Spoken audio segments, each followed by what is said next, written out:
By 40, the kingdom no longer called him knight. It called him king.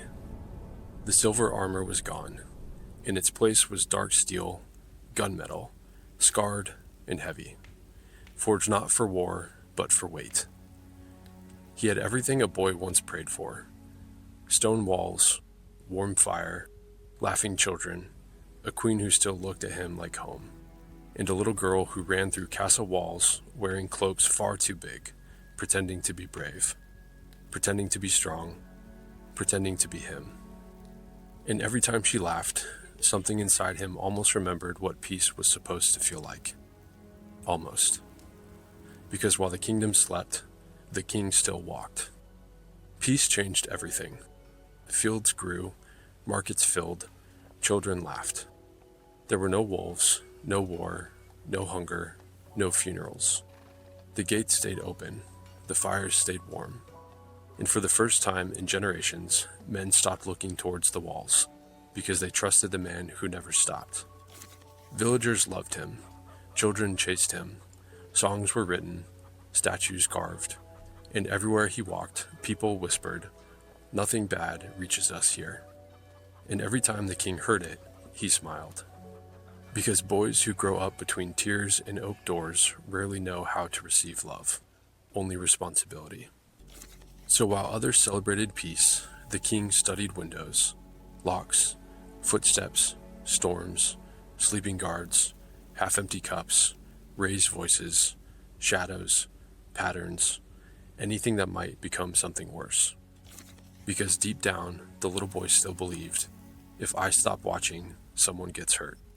Every night, after the fire burned low, after the children slept, after the servants bowed, after the queen kissed his scarred cheek and whispered, "Come to bed," he always answered the same way: soon. And every night, soon became sunrise. Torchlight, stone, steel, hallway, door, window, gate, door, stairwell, door, nursery, door. Again and again and again. Guards noticed, the servants noticed, even the dogs stopped barking when he passed. Because some men walk so quietly, their pain learns how to hide. Then one night he heard small footsteps behind him, soft, barefoot. The king turned, and there, holding a tiny lantern with both hands, stood his daughter, 6 years old, cloak far too big, just like him. She smiled proudly and whispered, "Papa, I'm helping." And in that moment, for the first time, the king saw it. Not armor, not steel, not duty. A mirror. The torch slipped slightly in his hand, enough for the lantern glow to catch polished steel. And in his daughter's eyes, for only a moment, he didn't see a little girl. He saw himself. Barefoot, crying, tiny hands pressed against oak. 6 years old, terrified, alone. The king froze. He couldn't breathe. He couldn't speak. He couldn't move. Because for the first time in 30 years, fear was no longer behind him. It was following him. His daughter smiled and lifted the lantern higher. "I checked," she said proudly, "all the doors." Silence. The king dropped to one knee. The armor suddenly felt heavier than ever, and with trembling hands, he pulled her close. Too close. Almost desperate.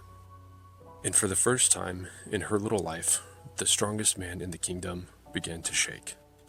Then, from behind him, came the queen.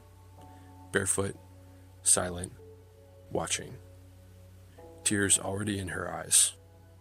Because mothers always know when boys are raising boys inside their wounds. She stepped closer and touched the cold gunmetal over his heart. "You built us," she whispered, "a home." His daughter rested safely in his arms as the queen's voice broke. "But you never," she pressed her hand gently against the steel, "came inside." Silence. No music, no wind, no answer. Only breathing, only armor. only a little boy finally realizing his daughter had found the same hallway. The castle slept, the torches burned low, and somewhere beneath steel, beneath scars, beneath titles, one little boy finally asked the question he had spent 30 years outrunning. If fear made him strong, why did everyone he loved still feel so far away?